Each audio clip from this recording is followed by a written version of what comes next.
Hi అండి అందరికీ welcome back to my channel. అందరూ ఎలా ఉన్నారండి? అందరికీ ముక్కోటి ఏకాదశి శుభాకాంక్షలు అండి. సో ఇది వచ్చేసి ముక్కోటి ఏకాదశి రోజు తీసిన షార్ట్ మినీ వ్లాగ్ అనమాట. సో యాక్చువల్లీ ఆ రోజు మనము ఇంట్లో ఒక్కరోజు రైస్ తినడం మానేస్తే చాలా మంచిది అంటారు కదా. సో నేనైతే తినలేదన్నమాట. ఇంకా మా హస్బెండ్ మా పిల్లలు తింటారు కదని చెప్పేసి వాళ్ళకైతే వంట చేస్తున్నాను. వాళ్ళకి వచ్చేసి సోయా చిప్స్ ఇంకా ఆలు కర్రీ వండాను. సో ఇంకా వంట అవ్వగానే ఫ్రెష్ అయిపోయి తొందరగా పూజ అయితే చేసుకున్నాను. పూజ చేసుకున్నాక అసలు యాక్చువల్లీ టెంపుల్కి వెళ్ళాలని అనిపించింది, కానీ మాకు ఇక్కడ దగ్గరలో లేవు అని చెప్పారు. లేవని చెప్పిన తర్వాత ఇంకా త్వరగా రెడీ అయిపోయి స్కూల్కి వెళ్ళిన తర్వాత స్కూల్లో అయితే మేడమ్స్ ఉంటారు కదా, ఆల్రెడీ ఇక్కడ చాలా ఇయర్స్ నుంచి ఉండేవాళ్ళు ఉంటారు కదా, వాళ్ళు చెప్తున్నారనమాట ఇక్కడ దగ్గరలో ఒక టెంపుల్ ఉంది, వెంకటేశ్వర స్వామి టెంపుల్ వెళ్ళాలనుకుంటే అని చెప్పేసి. కానీ ఇంకా మనకి భక్తి ఛానల్ అలాంటి వాటిల్లో చెప్తారు కదా పురోహితులు, వాళ్ళు ఏమన్నారంటే దక్షిణానికి దేవుడు ఫోటో పెట్టుకొని దండం పెట్టుకుంటే సరిపోయిద్ది అని చెప్పేసి అన్నారనమాట. ఇంకా టెంపుల్కి వెళ్ళే ఓపిక లేక ఇంట్లోనే దండం అయితే పెట్టేసుకున్నాను. ఇంకా పూజ అయిన తర్వాత హడావడిగా మా వాడి క్యారేజెస్ అద్దడం అన్నమాట. వాడికి క్యాప్ మాస్క్ అన్నీ పెట్టాలి.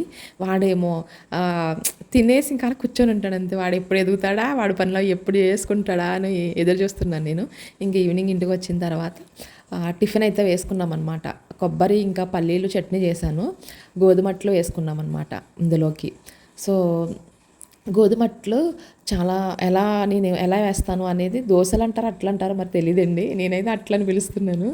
సో ఇంకా ఆల్రెడీ ఉన్న ప్యాకెట్ అయిపోతే కొత్త ప్యాకెట్ని ఓపెన్ చేశాను అనమాట.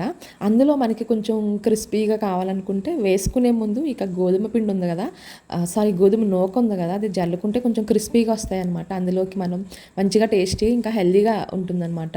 ఉల్లిపాయ ఇంకా క్యారెట్ వేసుకుంటే బాగుంటుంది. సో మంచిగా టేస్టీగా కొంచెం ఫ్లేవర్ తెలుస్తుంది అనమాట. సో అందువల్ల కాకపోతే ఇలా వేసుకుంటే మనకి దోశల్లో రావు, కొంచెం ఎక్కువ వాటర్ వేసుకోవాలి. అయినా సరే కానీ దోశలా రావు. ఓన్లీ పిండి అయితే కనుక దోశలా వచ్చింది, కానీ బాగా దాని మీద ఇవి జల్లుకోవచ్చు. కానీ నేను అయితే ఇలా ట్రై చేస్తాను అనమాట. మీరు ఎలా వేస్తారనేది కమెంట్ సెక్షన్లో కమెంట్స్ అయితే పెట్టండి. ఇంకా ఈవినింగ్ అన్నీ టిఫిన్కి అన్నీ ప్రిపేర్ చేసుకున్న తర్వాత మా పిల్లలకి భోజనం పెట్టేశాను అనమాట. వాళ్ళు కూడా నిన్న ఇడ్లీనే తిన్నారు, ఎందుకంటే కొంచెం మధ్యాహ్నము హెవీగా తిన్నారు కదా. వాళ్ళు సోయా చిప్స్ కర్రీ బాగా ఇష్టంగా తింటారనమాట. కొంచెం మధ్యాహ్నం హెవీగా తిన్నారని చెప్పేసి ఇంకా నైట్ ఎలానో లైట్గా ఉంటుందని చెప్పేసి వాళ్ళకి కూడా ఇడ్లీనో పెట్టాను. సో మనము అట్లు వేసుకునే ముందు ఈ గోధుమ రవ్వ చూస్తున్నారు, ఈ గోధుమ రవ్వ కలుపుకుంటే కొంచెం క్రిస్పీగా అనిపిస్తాయి అనమాట. ఓన్లీ గోధుమ రవ్వ అట్లు కూడా వేసుకోవచ్చండి, పెరుగు కలిపి అందులో, అవి కూడా చాలా టేస్టీగా ఉంటాయి. ఎప్పుడైనా వేసినప్పుడు కంపల్సరీ అది కూడా వీడియో తీసి అయితే పెడతాను మీ అందరికీ. మా ముక్కోటి ఏకాదశి పూజ ఇలా ప్రశాంతంగా జరిగిందండి. మీరు ఎలా చేసుకున్నారనేది కమెంట్ సెక్షన్లో కమెంట్స్ అయితే పెట్టండి. ఈ వీడియో మీకు నచ్చినట్లయితే please like, share and subscribe to my channel.